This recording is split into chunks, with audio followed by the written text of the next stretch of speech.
So what happened was in 70s, early 70s,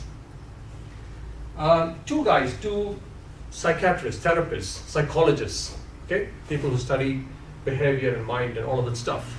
A guy called Richard Bandler and John Grinder, okay, in the US, 70s, 72, 73, 74.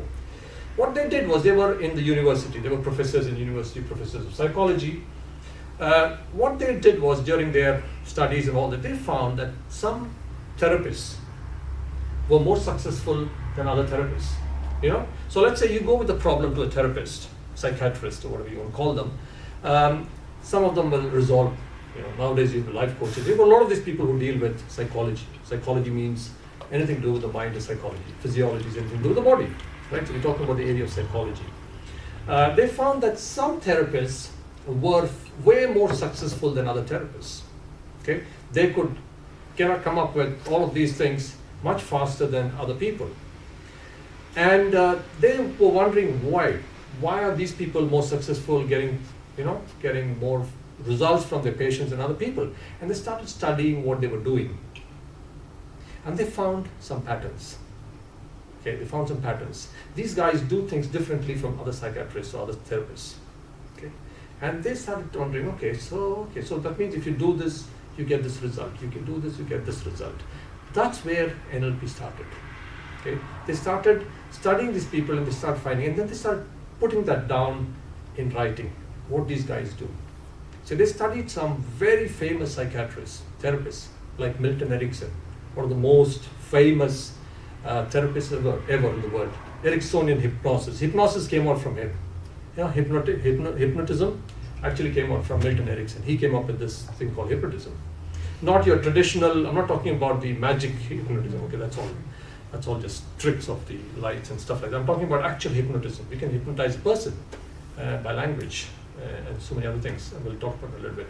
But so they studied him, and they studied a couple of other therapists, Virginia Satir and Fritz Perls and Dilton, and some of these very famous therapists who were constantly treating patients with mental illnesses and mental sickness and all that. And they found some patterns that were common to these guys who were very successful.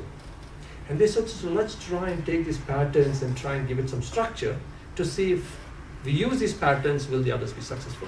That's where they started. That's how the whole NLP thing started. Okay? And then from there on, a lot of other people started taking it up and studying it and bringing up their own whole thing. And then this whole field of study has been around for about 40 years now.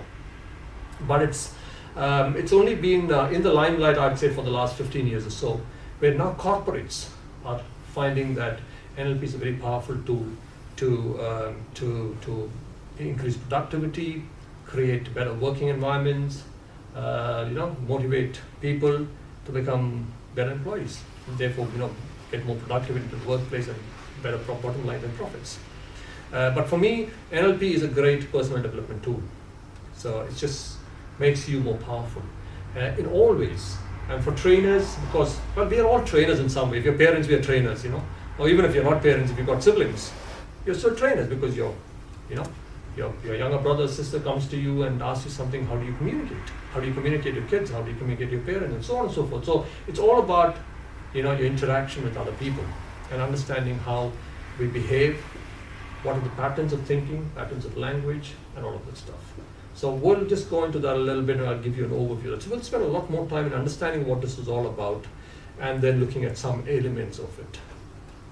And then you can start thinking about what elements and how you can apply it in your own life and do it. One thing that I'd like to say, and I always say this in all the trainings, is that there'll be a lot of things that you will receive, not only from me, but from other people, because we are going to do a lot of interactive stuff. You might not remember all of it. That's fine. Okay? As long as you can pull out 1 or 2 or 3 things from today and apply it in your life. That's the key. Okay? Getting all this information and not applying it is, your whole day will be wasted. But if you can pull out 1 or 2 things and go, look, that seems to be the most relevant thing to me in my life where I currently am. And each of us are in different places currently. Okay, we all have our own paths to choose from.